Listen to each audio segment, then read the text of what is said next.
ESG Social Concerns, Human Rights. Welcome to the Deep Dive. We're your shortcut for getting truly informed, cutting through all that noise. Great to be here. Today, we're plunging into something really crucial in ESG. It's the S, the social part. Right. Specifically, we're zeroing in on human rights.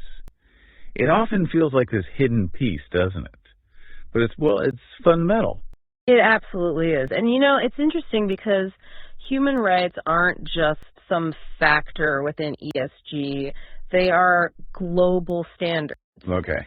Things like the Universal Declaration of Human Rights, and really key for businesses, the UN Guiding Principles on Business and Human Rights. Yes, the UNGPs from 2011. Right. Exactly. And they did something quite unique. They specifically said companies have a responsibility to respect human rights. A responsibility? Yeah. So not just governments. No, companies too. I mean, they have to actively do their homework, do the due diligence to find and manage any negative impacts they have, even if the local government isn't, holding up its end. That seems pretty clear-cut then. A direct mandate for companies. It is. But it still feels like the S gets a bit lost in the ESG shuffle. Why is there this gap between the principle and, the reality? Yeah, this is where things get, let's say, complicated and maybe a bit concerning. Also. A lot of the current ESG ratings, they tend to measure risk to the company. Risk to the company, like financially. Exactly, financial risks. Things like, will they get sued? Will their reputation take a hit? Yeah. It's not necessarily measuring the company's actual impact on people, on the world. Okay. That's a critical distinction. It really is. I mean, look at an example. Sustainalytics, a big rating agency. They once rated Dahoa, that's a surveillance firm, linked to the persecution of Uyghurs as low risk. Low risk. Yeah. But then MSCI, another major rater, gave them the lowest score possible. Wow. So completely different takes. Totally inconsistent. And it shows a real flaw, right? Many ESG ratings either misunderstand or, frankly, misrepresent social impact. They put financial stuff ahead of, human dignity.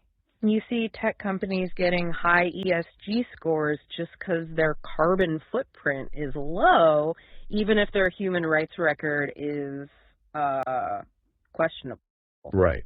And I suppose things like conflicts of interest or lobbying don't help clear things up either. Definitely not. They just muddy the waters further. Okay, so if ESG is meant to mean something, the S really has to be about protecting people, not just shielding profit. Couldn't agree more. So let's make this practical. Where are these failures actually happening? What does it look like on the ground? Well, if you look at the big picture, two sectors really stand out consistently. Which ones? The extractive sector, so mining, oil and gas, and global supply chains. Think fashion, electronics. Okay, extractives first. What are the issues there? Often it's about land.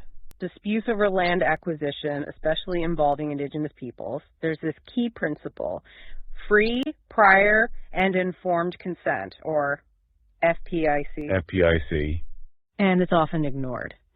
Take the Escobal silver mine in Guatemala, Tahoe Resources. Its operations got suspended. Why? Because they failed to properly consult the local Xinca indigenous community.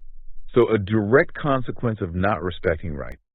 Absolutely. Plus, you have labor risks, safety issues, sometimes involving security forces, either private or government. It gets messy.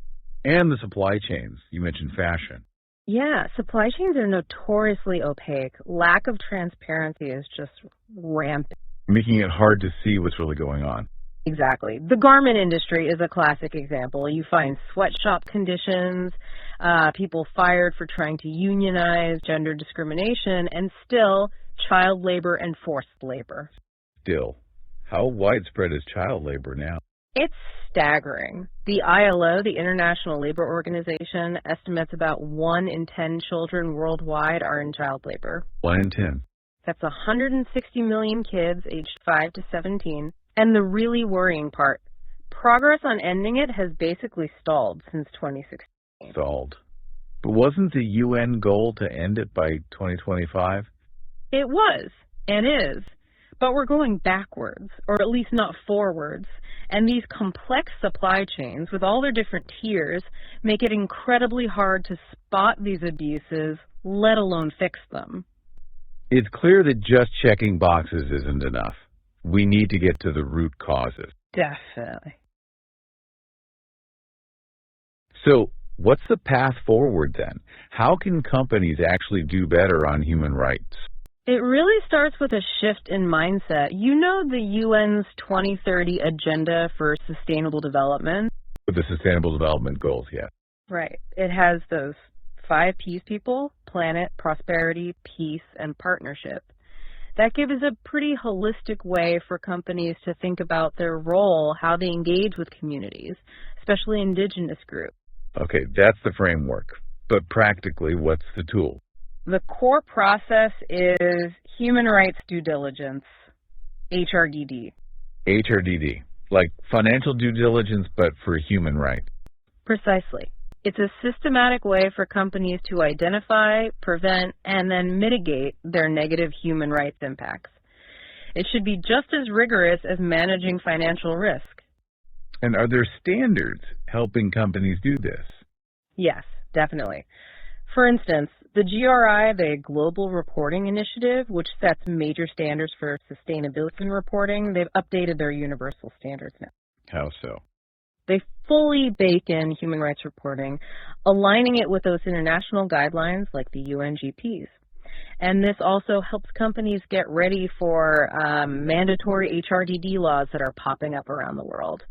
It really does sound like a fundamental rethinking of what it means to be a responsible business, moving beyond just talk. It has to be. This shift seems crucial then.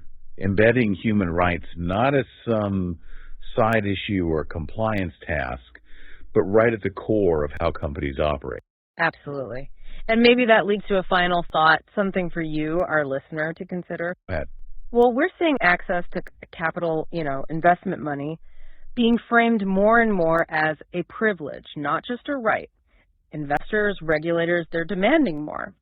So the question is, how can we as individuals, as a society, really push for that privilege to only go to businesses that genuinely demonstrate respect for human rights?